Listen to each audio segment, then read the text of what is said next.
Hey guys, welcome back to my channel. Today I have an exciting video. It is going to be all about Languo products for specifically coloring. I have a lot of my markers laid out here. I have my glitter gel pens and then I have my regular gel pens right over here. So I'm just gonna start off by swatching each of the products and kind of talking about them as I go. Disclaimer, I am getting over a cold, so if I sound a bit nasally, that is why. So sorry about that.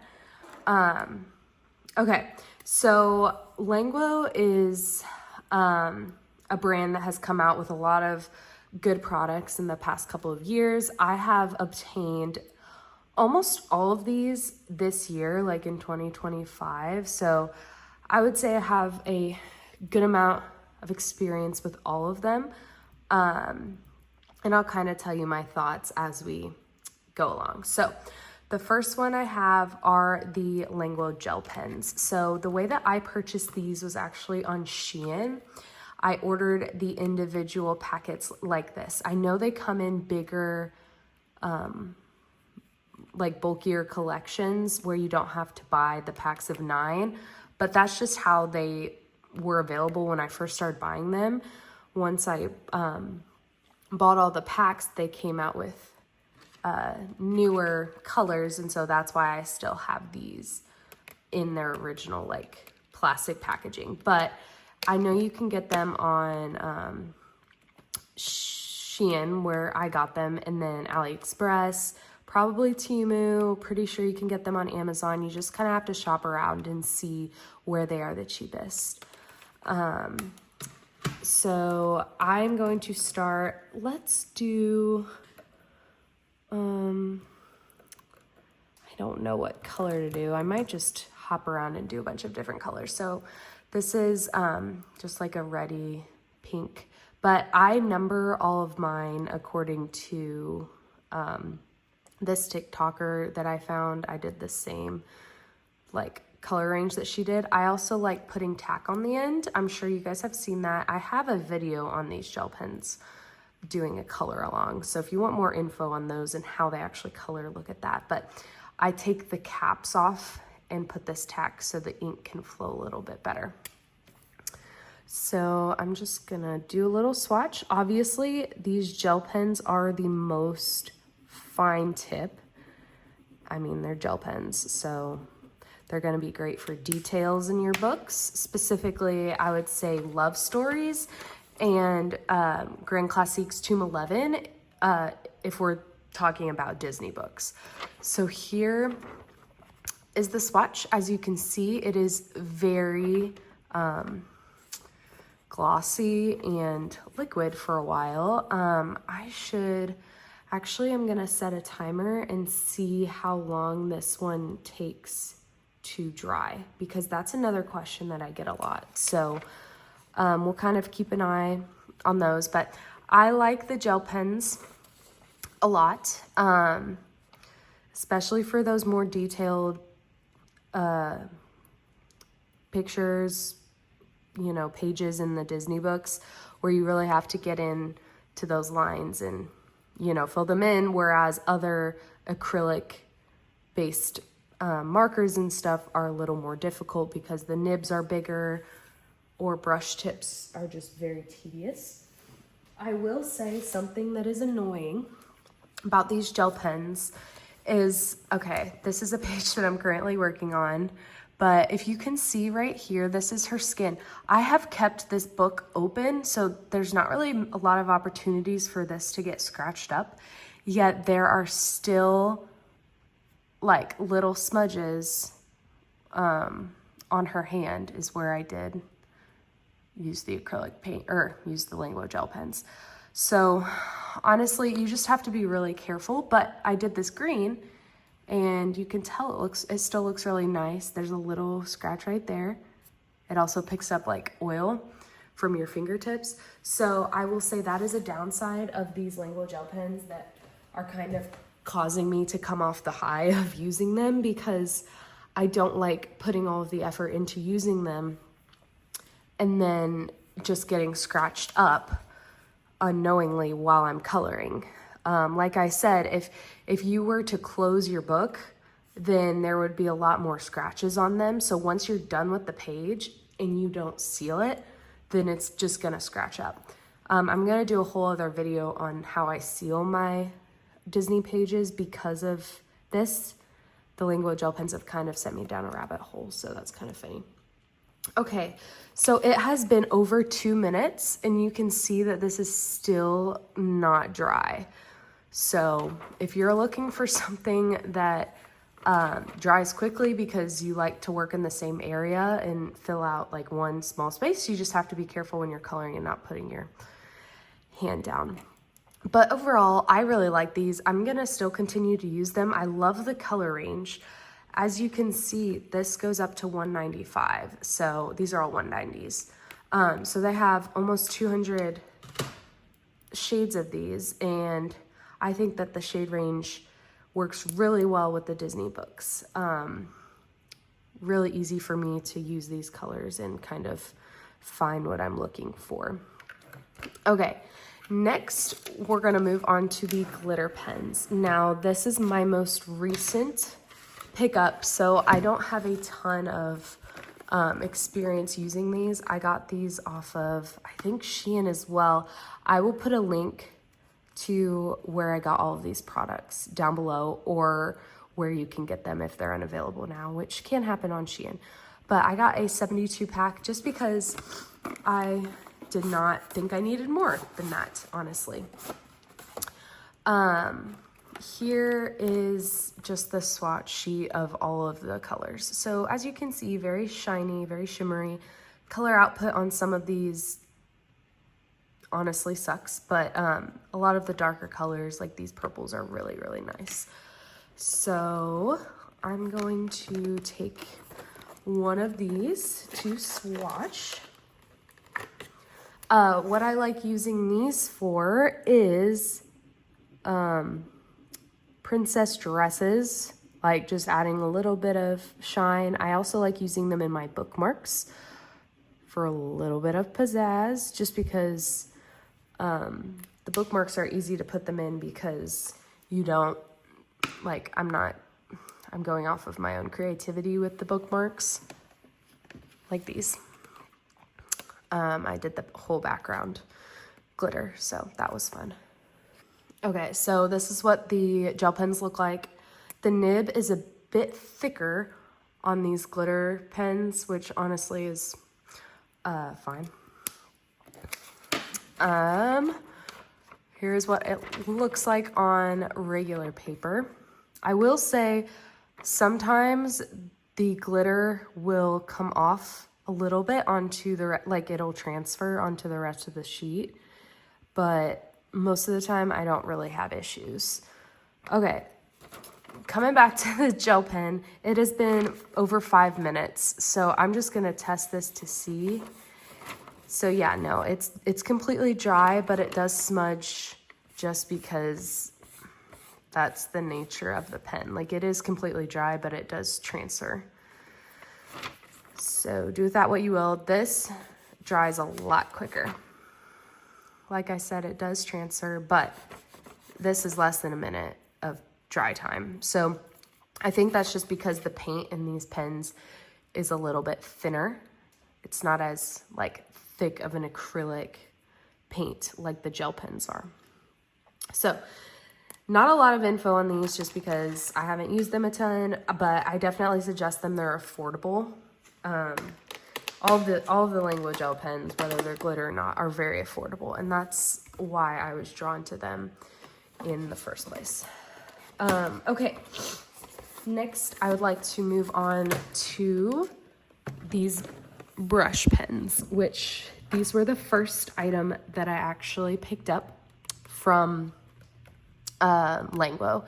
I found them on SHEIN, and I got each individual set of 9, and I have, I think, 171 because I have 19 packs of these, and there's obviously 9 in each pack, so that's 171. They do come, I think, in a 240 pack or 200 pack, I don't know, Not sure what colors I'm missing, but honestly, I'm pretty happy with the color range that I do have. The nice thing about these are that it's a lot more pink compared to the gel pens. So this is what it looks like. Someone was asking me about the 720 degree turn. I think it's just because this little ball at the end goes like 720 degrees, which basically means it goes everywhere. I'm not sure the point of this. If I'm honest, I don't know if it mixes the paint in the barrel or what it does, but it's a nice little feature, I guess. The color is at the top, so you can actually swatch them and label them, but this is what it looks like. Going to show. Now, I will say, a lot of these brush markers, if you are familiar with Guangna, that's another brand that is very similar. I will say, in general, these are a bit more, they're not as juicy, they're not as, I have to do more layers, basically, with these Languo. I do like them a lot, but I will say a lot more of the Guangna colors have better coverage. But honestly, it just depends on the color. Like, yellows for every brand are gonna be bad. So I will show you a yellow because I know a lot of people are curious on yellows because it's just really hard to make a yellow opaque and cover well. Oh wow, okay. This one's not bad, but it's very neon. Let's do another one that I would actually use. That's also neon. Okay, this is just becoming a swatch party. Okay, I might use this for something. I don't know. But here's a couple from the yellow, the warm yellow series. And as you can tell, pretty light coverage. You would have to do 3 to 4 coats if you wanted it to be completely covered. Even that, you would probably not have it completely covered. Whereas the green, you can, you know, see the lines a little bit, but not quite as much. So, all in all, oh, this is the 720. Yeah, so I think that's just because of the ball. Overall, I really enjoy these. The nice thing about any of these Languo products is if you are short in a color range, such as grays, or just you want to expand your gray collection, they have a specifically gray series that you can buy, and you don't have to buy a completely new set of, say, 200 markers. It allows you to individualize your marker collection, which is nice. Some of the markers that I use a lot in my Disney books are from the colorful black series because they have a lot of dark shades. I don't know if you can tell. This is actually one of the only packs that I had a dud in, which really stinks because it's in this super dark blue color. And if you are familiar with acrylic markers, you'll know that very, very dark, deep colors are hard to come by, but they call for them a lot in the Disney books. So this is unfortunate. I haven't played around with taking the nib out of this and maybe rinsing it off. That might help with the, what's this called? Streakiness of this marker, but this is basically the only dud that I have, which stinks, but not bad for 170 other markers working really well. So, but what I wanted to say was that if you do pick up the Colorful Black series, I'm guessing you're going to be using most of these shades just because the Disney books call for a lot of really deep, dark colors, and those are hard to find in other brands. So moving on to the last product that I own, and that is the acrylic marker in the Color Studio. So when I first saw these on SHEIN, I actually thought they were alcohol markers. So I bought them for my AJ Quinnell books because I like using alcohol markers in those. And I was a little surprised when I opened them up and realized that they are actually paint markers, which I'm dumb. It literally says acrylic marker, so I don't know why. In my head, I was just thinking alcohol, but these are also acrylic markers. And in my experience, they're a lot less juicy than the brush tip markers. So they come in the same colors, actually, the same color range, like the Mallard series. I don't know, brown. This series is also in the brush tip markers. So if you want a more hardy, stronger nib, that is what this marker is offering. That's basically the only difference that I have seen. Probably easier to get in the little details because this nib is a bit stronger. So you're able to do those finer lines. But honestly, I reach for my brush tip markers a lot more. And the other thing is, at least the packs that I bought, the colors are not identified. So I had to do my own swatches with my own numbers. So that was a little annoying that it didn't come with any identification of what it was. So just going to swatch a couple of these so you can kind of see what you're getting. I'm not sure the price difference on these. Pretty sure they're very similar, and these are probably cheaper if I had to guess. Okay, so here are some of the Color Studio. As you can tell, a little bit easier to get in some finer details. That's probably the biggest difference, if I had to guess, between these bad boys and those. So if you had to choose between them, my personal opinion would be the brush tip markers are a little bit better quality than the Color Studio. I just got a bunch of the Color Studio kind of as backup and to see if they were different colors. And honestly, they're pretty similar, if not the exact same, to the brush tip. So if you want maybe a slight difference between shades, then go for it. But in my opinion, it's not even worth it to pick up all of the color range or all of the color shades for both the brush and the Color Studio. So that is all I have for you guys today. I hope this was a bit more of an all-encompassing video of the Languo products. Hopefully you got some good information and you can kind of decide if you want these for your Disney books or not.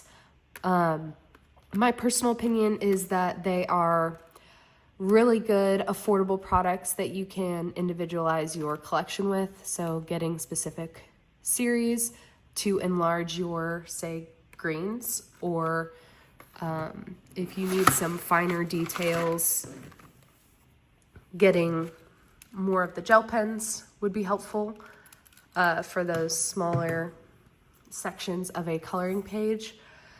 But all in all, you guys get to decide obviously what you buy and what you add to your collection.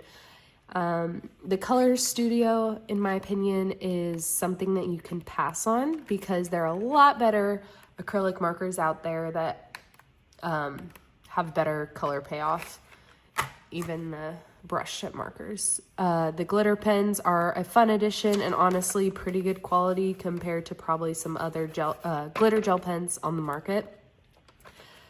Yeah, so I think that's all I have for you guys today. Sorry, I'm kind of rambling because I wasn't sure exactly what I wanted to talk about in this video. Just wanted to get it done for you guys. Let me know if you have any questions in the comments down below, and I will try to answer them the best I can. Otherwise, I will see you in my next video. Bye.